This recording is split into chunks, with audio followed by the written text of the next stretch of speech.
Greetings, YouTube, and welcome to episode 130 of the 4,000 Question Challenge. I had someone leave a comment on one of these videos recently. They said that by the time this series is finished, they're going to know me better than they know their family members.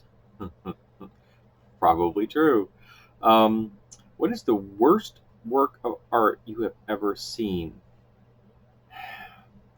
That's a really plastic term, worst, because the one I liked least, the one that was the least popular, the most amateurish, the most deeply I felt that was deeply offensive or vile. Now, there's been lots of art in the universe that I've seen that I didn't like.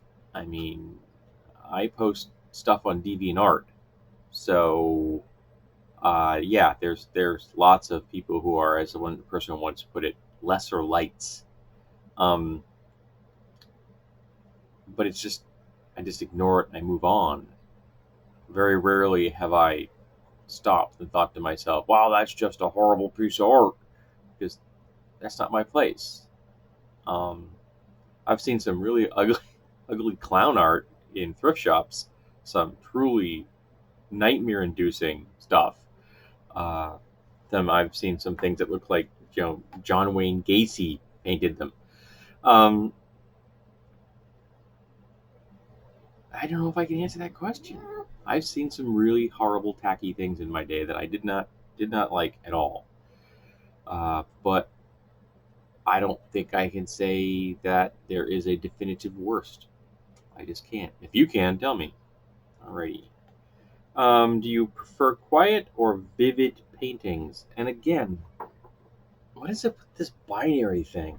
There are times when I want the Taika Waititi of paintings. I want loud, garish colors. I want disco lights and garishness everywhere. But there are times when I really appreciate the simplicity of Japanese style pen and ink, where there's nothing on the page except that pen and ink, and it's been made by like four pen strokes by a genius. So yes, kitten.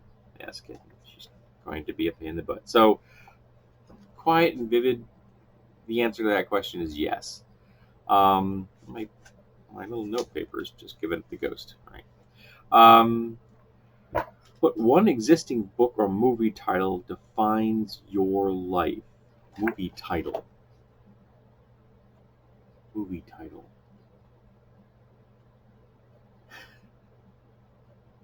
Well, I just had one pop into my head, both because it's kind of affirming and because it's self-deprecating, and that's Hope Floats, because I am striving towards hope through my entire life, and let's face it, turds float too. So we're just gonna go with that one because it amuses me. But I don't know. That's a tough one. What Broadway plays have you seen? Never been to Broadway. Do you like to watch television alone or with other people? Um, it's not, again. I don't watch television by appointment. I don't watch television programs. Uh, Keep going. Yes, I know.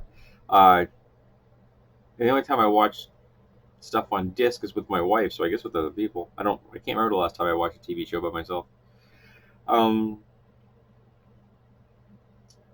what magazines do you subscribe to? Zero magazines, and not a magazine called Zero, none at all.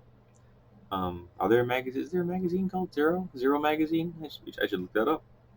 What is the funniest bumper sticker you have ever seen?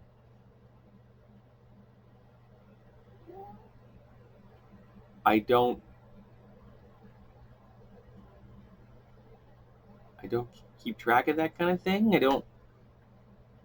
can't think of any bumper stickers that were really memorable. I've seen lots of them that pissed me off because they were supporters of white supremacy and the Republicans.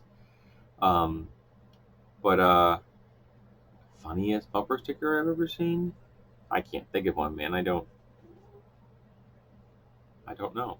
It's just how about beware of dragons because you are uh, soft and crunchy and good with ketchup. How's that?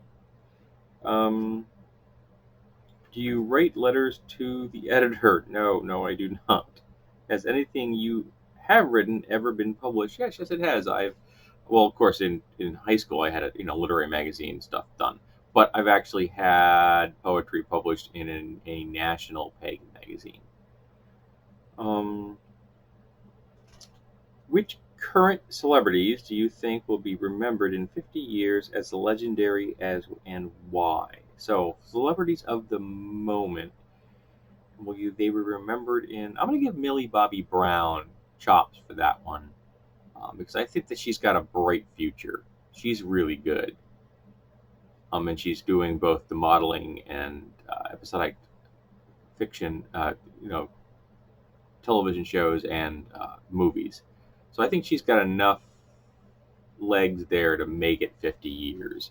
I'm not going to be here in 50 years to tell you if I was correct on that. So if any of you out there are youngins, in 50 years, tell me, is she still a thing? Um, all right, so I guess that's the questions for this time. Okay, sorry. But thank you for being here for episode 130 of the 4,000 question challenge. I hope that you are here for episode 131.